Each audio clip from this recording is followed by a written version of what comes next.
यहाँ दोस्तों हमारे साथ एक, क्या कहें अब इसे, ट्रेजिडी कहें या कुछ भी, जो मान लो ईश्वर की इच्छा है। हम लोग अभी वो ला रहे थे दाल, और वो इन्होंने हमसे छीन के और खा ली। अब भैया, नमस्कार दोस्तों, मैं सुशांत। आज फिर एक बार ओमकारेश्वर से आपका अपने इस यूट्यूब चैनल पर स्वागत करता हूँ। और सुबह सुबह का टाइम है दोस्तों, यहाँ अब रुकना तो था ही। तो यहाँ कुछ लोगों से हमने डिस्कस किया, तो उन लोगों ने हमें बताया कि यहाँ पे सबसे बढ़िया चीज़ करने के लिए है परिक्रमा। जो ये पूरा जो द्वीप है जहाँ पे ये ओमकारेश्वर का मंदिर है, ये ओम के आकार में है और ओम ही ओमकारेश्वर है। तो हम इसकी परिक्रमा कर सकते हैं और ये करीब 4 से 5 किलोमीटर की है। उसी में बीच में हमें संगम भी मिलेगा कावेरी और नर्मदा का, तो वो भी देखने लायक चीज़ होगी वहाँ पे। और बीच बीच में कई सारे मंदिर भी पड़ते हैं, तो उन्हें भी हम देखेंगे और आपको भी इस ब्लॉग के माध्यम से दिखाएंगे। तो बस चलते हैं और शुरू करते हैं अपनी परिक्रमा। दोस्तों ब्रिज से उतरते ही ये देखिए, यहाँ पे एक बोर्ड लगा हुआ है, साइन बोर्ड, इससे आपको पता चल जाए। अब हमें परिक्रमा मार्ग के लिए इस तरह से जाना है।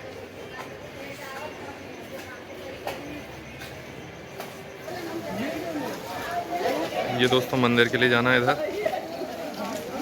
और इधर परिक्रमा पथ बताया जा रहा है।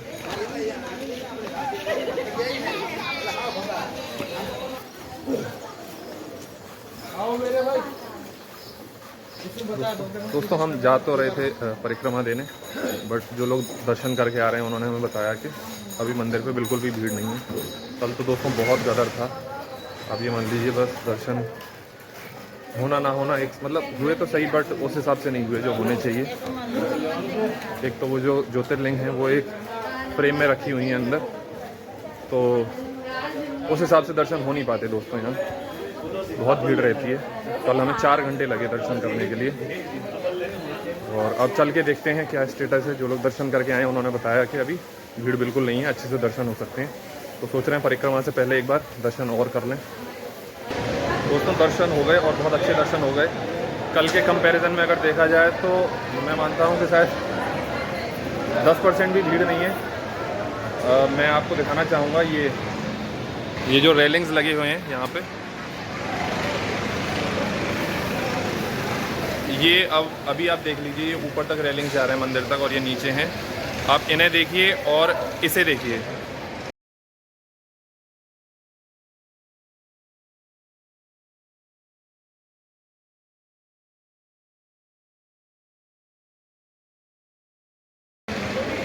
इन दोनों में ही आपको अंतर पता चल गया होगा दोस्तों।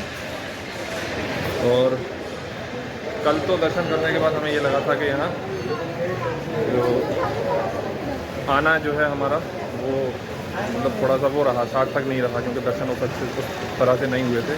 बट आज हमने दर्शन कर लिए, और शायद इसीलिए हम लोग रात को यहाँ रुक पाए, क्योंकि हमें यहाँ अच्छे से दर्शन करने थे। और बस मन को बहुत अब शांति मिली है अच्छे से दर्शन करके। और आज सोमवार भी है दोस्तों, तो सोने का सुहागा। भैया तो व्रत में है आज। पूरा पैक था बिल्कुल। आप ये मान लीजिए यहाँ से लेके और ऊपर तक बहुत ऊपर तक है पूरा पैक। तो चलो, ये ओवरऑल अच्छा रहा यार। अब फाइनली दोस्तों हमने परिक्रमा अपनी स्टार्ट कर दी है, और दर्शन बहुत अच्छे हुए दोस्तों, सच में मज़ा आ गया एकदम। कल दर्शन हुए तो थे, बट वो वाली बात नहीं आ पा रही थी। आज हमने सब अच्छे से जो ज्योतिर्लिंग है उसके दर्शन किए, और क्या क्या वहाँ पे पूरा प्रोसीजर है वो समझ में हमें आया। कल तो एकदम वहाँ तक पहुँचते पहुँचते ही दोस्तों हम लोग फर्स्ट हो चुके थे। आप ये मान लीजिए 11:30 बजे हम लोग वहाँ खड़े हुए, और उसके बाद हमारा नंबर आता है वहाँ पे करीब 1:30 बजे के आसपास हमारे दर्शन हो पाए। तो आप समझ लीजिए इतनी देर आदमी खड़े खड़े परेशान हो जाता है। यहाँ दोस्तों आप देखिए, पूरा है ना पहाड़ ही पहाड़ है, पत्थरों के। ऐसा लगता है जैसे आप कहीं शिमला, कसौली, वहाँ पे जो हाल था ना, वही हाल है यहाँ पे।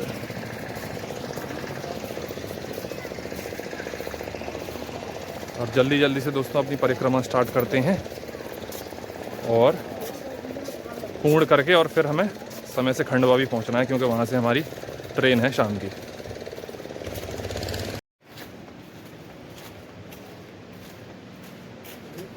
ये देखिए दोस्तों कितने ऊंचे ऊंचे चट्टान हैं। इधर संगम पड़ेगा क्या?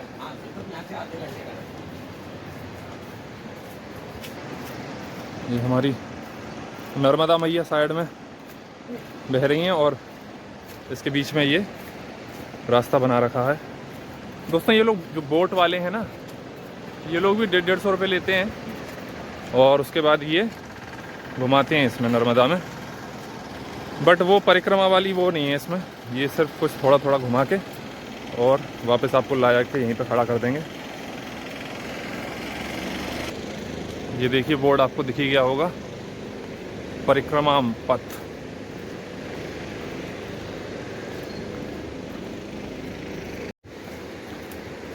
और दोस्तों एक और तथ्य जो अभी भैया ने मेरे साथ शेयर किया है, या भैया ने मुझे बताया कि हमारे भारतवर्ष में कई सारी नदियां हैं, बट 2 नदियां ऐसी हैं जो पूरब से पश्चिम की ओर बहती हैं, जिनका प्रवाह जो है वो पूरब से पश्चिम की ओर है। आप ये देखिए, पूरब और ये पश्चिम। तो नर्मदा का बहाव भी इधर से इधर की तरफ है।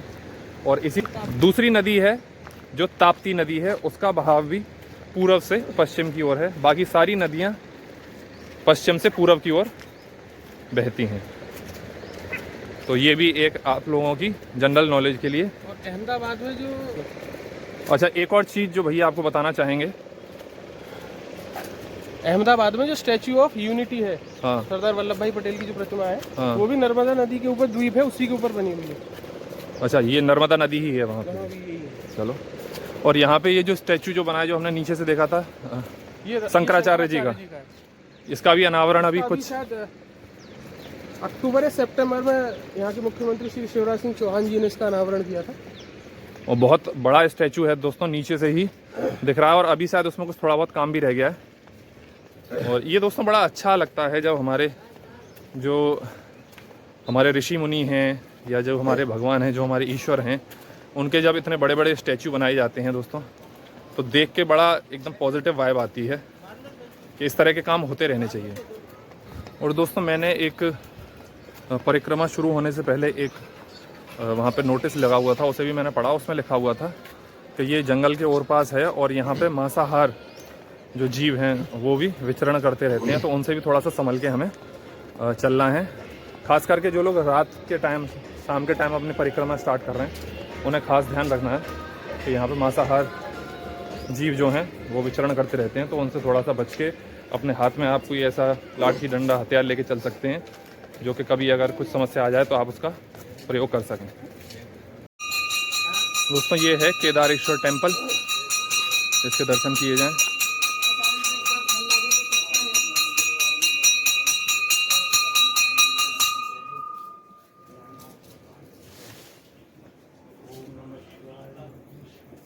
आ जाओ, दर्शन कर लो। केदारेश्वर भगवान का दर्शन होता ही है। दर्शन कीजिए दोस्तों केदारेश्वर महादेव के। जय श्री केदारेश्वर। दोस्तों लंगूर भी हैं यहाँ पे।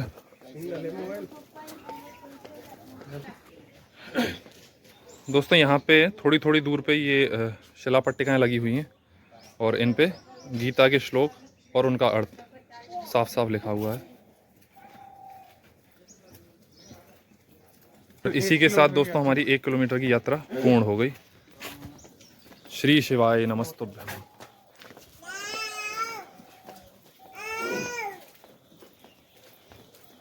दोस्तों चाय आपने बहुत पी होंगी, बट यहाँ पे एक सुपर चाय मिलती है जो अभी बंद है। दोस्तों देखिए, जिस नोटिस की मैं आपसे बात कर रहा था, जो मैंने पढ़ा था, वो ये लग रहा है। देखिए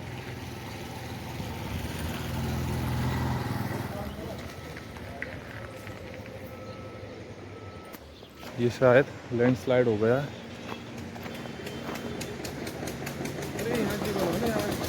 अच्छा अच्छा अच्छा, यहाँ पे ये पुल के लिए पिलर बना रहे हैं, तो इस वजह से ये गिरा दिया। ये नया पुल बन रहा है दोस्तों। अब दोस्तों इस समय मैं जहाँ खड़ा हूँ ये है संगम घाट। ये इधर से आ रही हैं नर्मदा और इधर से आ रही हैं कावेरी, और इन दोनों का आगे मिलके हो रहा है संगम। चलते हैं, आपको दिखाते हैं पास से। ये हो रहा है दोस्तों आगे संगम।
दाल भिगाई है।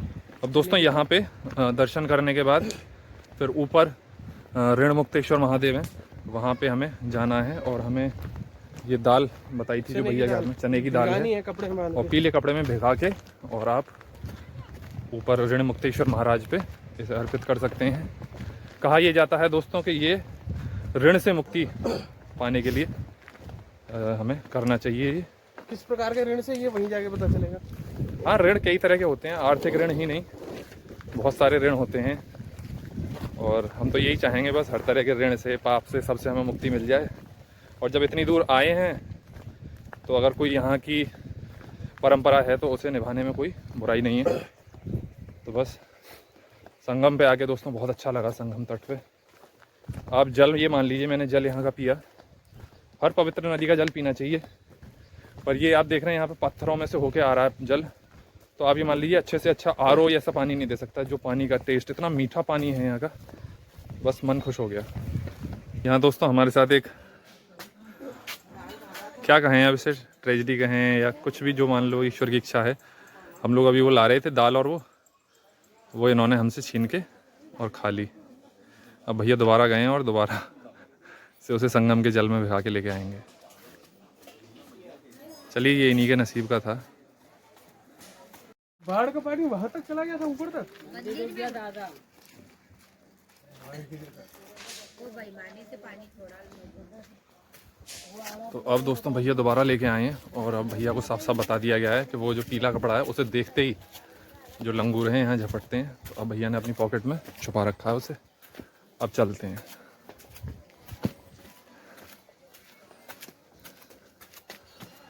लंगूर, बंदर, इनका दोस्तों अलग ही आतंक होता है हर तीर्थ स्थल पे। हमारे वृंदावन में चश्मों पे अटैक रहता है बंदरों का। आपने चश्मा पहना और बंदरों से उतार ले जाएंगे।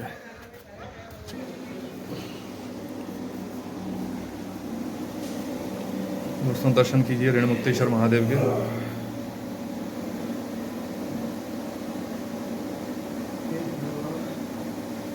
ये कैसे?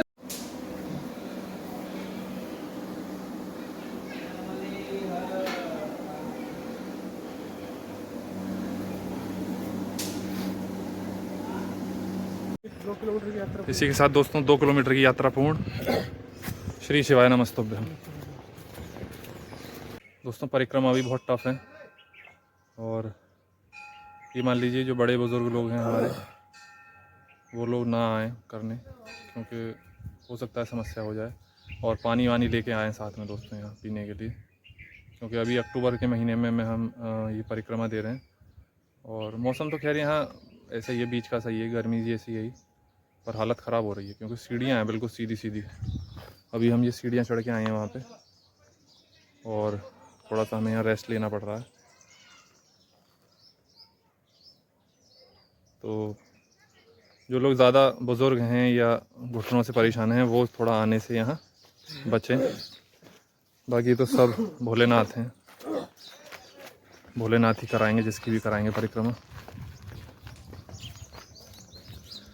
हम ही अपने आप को दोस्तों बड़ा सौभाग्यशाली मान रहे हैं, क्योंकि कल शाम को हम लोग निकले जा रहे थे।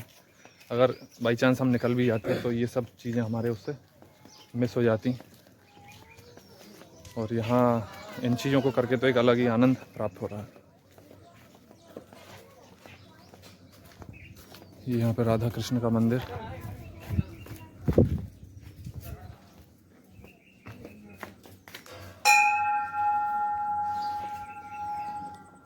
तो दोस्तों इससे हमें यही पता लगता है कि ईश्वर को जो हमसे कराना है होना वही है। हम लोग अपने प्रयास और वो करते रहते हैं। ठीक है, प्रयत्न करना चाहिए, प्रयास करना चाहिए, बट होगा वही जो राम रच राखा। अब इसीलिए शायद हमारा कल का जो प्रोग्राम है वो कैंसिल हुआ था, क्योंकि ये सारी चीज़ें हमें यहाँ आना था। क्योंकि एक बार यहाँ से जाने के बाद दोबारा कब हमारा प्रोग्राम बने कोई पता नहीं है। अब भोलेनाथ ने कहा कि बेटा एक बार आ गए हो तो पूरा करके जाओ। ये दोस्तों हमारे एक सब्सक्राइबर मिले हैं यहाँ पे, और मिले, बड़ा अच्छा लगा इनसे मिलके हमें। ठीक है भैया, ओके। ये फैमिली के साथ आए हैं पूरा। बाय। अभी दोस्तों यहाँ एक पुजारी जी ने बताया, एक्चुअली हमने जब शुरू करी थी परिक्रमा तो हमें पता लगा था कि ये 5 किलोमीटर की परिक्रमा है, और अब इन्होंने हमें बताया कि ये टोटल 7.5 किलोमीटर की परिक्रमा है। और अभी जहाँ पे हम हैं यहाँ से करीब 4-4.5 किलोमीटर की परिक्रमा और रह गई है। अभी कितनी रह गई है परिक्रमा? 4 किलोमीटर और है अभी। वेरी गुड दोस्तों, बात सही है, 4 किलोमीटर अभी रह गया है। चलो करेंगे 4 किलोमीटर भी। अभी हमारे राइट साइड में दोस्तों घना जंगल है, इसी में हो सकता है अगर कोई हुआ तो जंगली जानवर। अब आ गई दोस्तों परीक्षा की घड़ी। ये देखो सीढ़ी, कम से कम 50-60 सीढ़ी होगी। ओफो, थोड़ा अब यहाँ पे रुका जाए और उसके बाद फिर चला जाए। दोस्तों ड्रिंक्स ब्रेक चल रहा है यहाँ पे हमारा। कठिन। नंदी महाराज कहाँ से चले आ रहे हैं? ये देखिए आ रहे हैं नंदी महाराज, ये भी परिक्रमा देते रहते हैं पूरे दिन यहीं पे। ये तो भोलेनाथ के गण हैं, ये तो यहीं रहेंगे।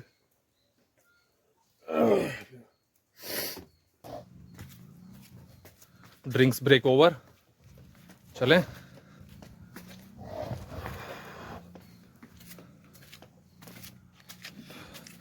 ये जो सीढ़ियाँ पड़ जाती हैं दोस्तों, ये हमारी एनर्जी एग्जॉस्ट कर जाती हैं। माँ कालिका मंदिर दोस्तों, ये अब हम आ पहुँचे हैं गौरी सोमनाथ मंदिर पे।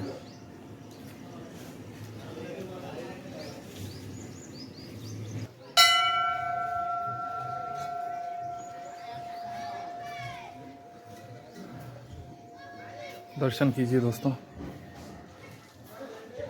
गौरी सोमनाथ मंदिर के। विशालकाय शिवलिंग है।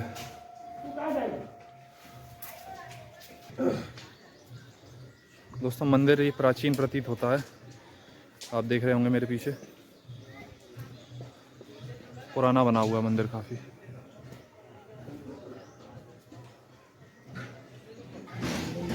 हमारे नंदी बाबा।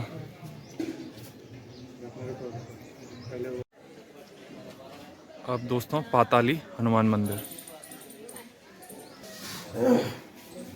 यहाँ पे दोस्तों हनुमान जी लेटे हुए हैं। जय श्री राम, जय हो बजरंगबली हनुमान बाबा। ये देखिए दोस्तों भोलेनाथ की इतनी ऊंची प्रतिमा।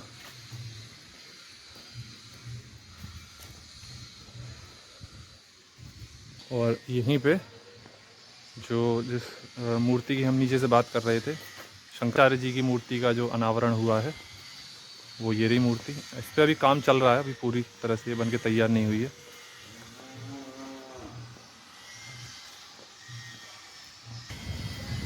ये देखिए दोस्तों अभी भी ऊपर लिफ्ट और क्रेन की मदद से ऊपर जो लेबर है वो लगी हुई है, और अभी काम पूर्ण प्रगति पे है। दोस्तों यहाँ से आपको अच्छा व्यू दिखाई देगा। टोटल दोस्तों ये 183 फीट की है मूर्ति 108 फीट की, और नीचे जो इसका जो बेस जो बन रहा है आधार 75। वो 75 फीट का है। और ये आदि शंकराचार्य का जो बाल रूप था, जो 12 वर्ष का जो रूप था, वो यहाँ पे दिखाया गया है। अद्भुत दोस्तों, अद्भुत।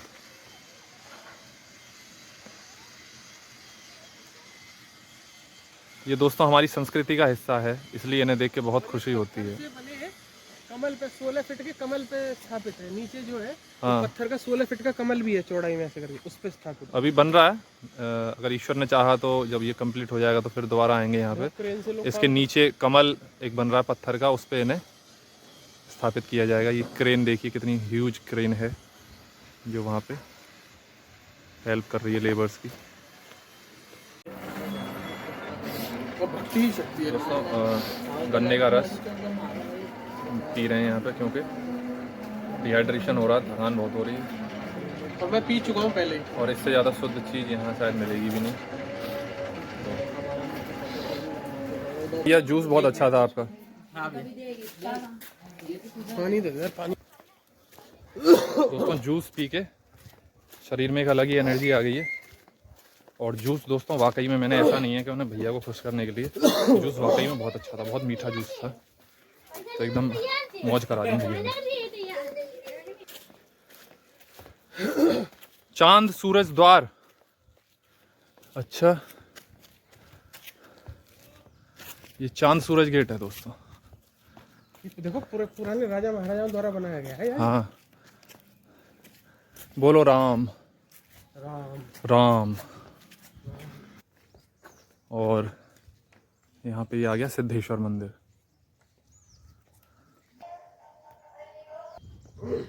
ये देखिए दोस्तों यहाँ पे बढ़िया नक्काशी है। मूर्तियों को जो यहाँ पे जो पहले कारीगरी जो की गई है उसे नुकसान भी पहुँचाया गया है कुछ अराजक तत्वों द्वारा।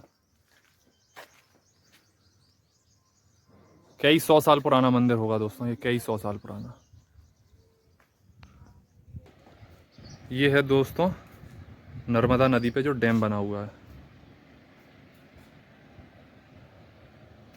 एक और मज़ेदार व्यू का आनंद लीजिए दोस्तों।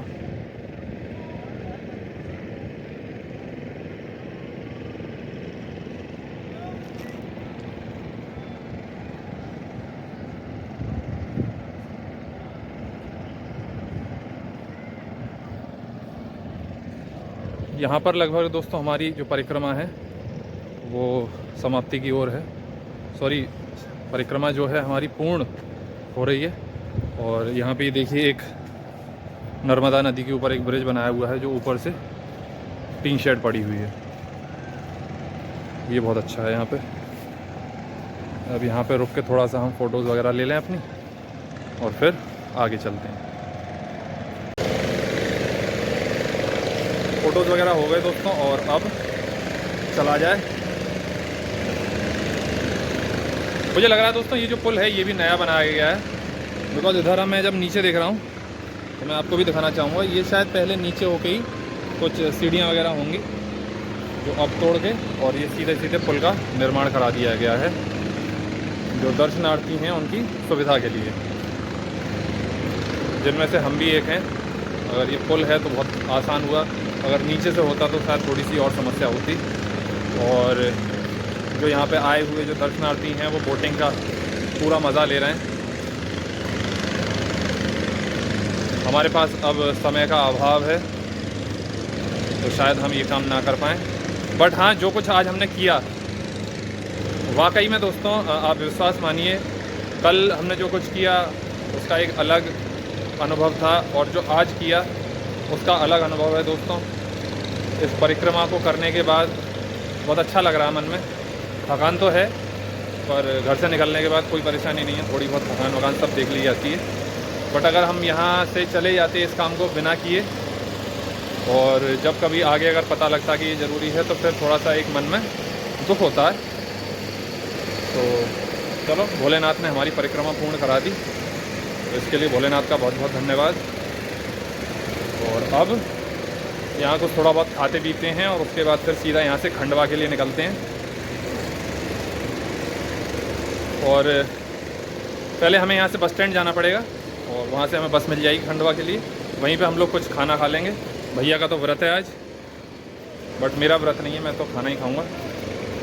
और यहीं तक दोस्तों जो हमारे परिक्रमा का और आज के जो दर्शन का जो कुछ भी था मुझे दिखाना था वो मैंने आपको दिखा दिया। और अपने इन्हीं शब्दों के साथ मैं अपने इस व्लॉग को, आज के व्लॉग को एंड करना चाहूँगा। और आप सभी लोगों ने यहाँ तक मेरा ये व्लॉग देखा, उसके लिए बहुत बहुत धन्यवाद। भगवान भोलेनाथ आप सभी पे अपनी कृपा बनाए रखें। और मैं इस व्लॉग को यहीं पर समाप्त करना चाहूँगा। हमारे पीछे देखिए, तो व्लॉग को यहीं समाप्त करना चाहूँगा दोस्तों। जो लोग नए थे दोस्तों आज चैनल पे, प्लीज़ चैनल को सब्सक्राइब करके जाएं। और अगर वीडियो का कोई भी भाग पसंद आया हो तो वीडियो को लाइक करें, कमेंट में हर हर महादेव ज़रूर लिखें दोस्तों। तो फिर जल्द से जल्द मुलाकात होगी नेक्स्ट किसी व्लॉग में। जब तक के लिए बाय बाय, राधे राधे, श्री शिवाय नमस्तुभ्यम। कह रहे हैं दोस्तों ये है झूला पुल, और हमें शायद इसी पे से जाना है।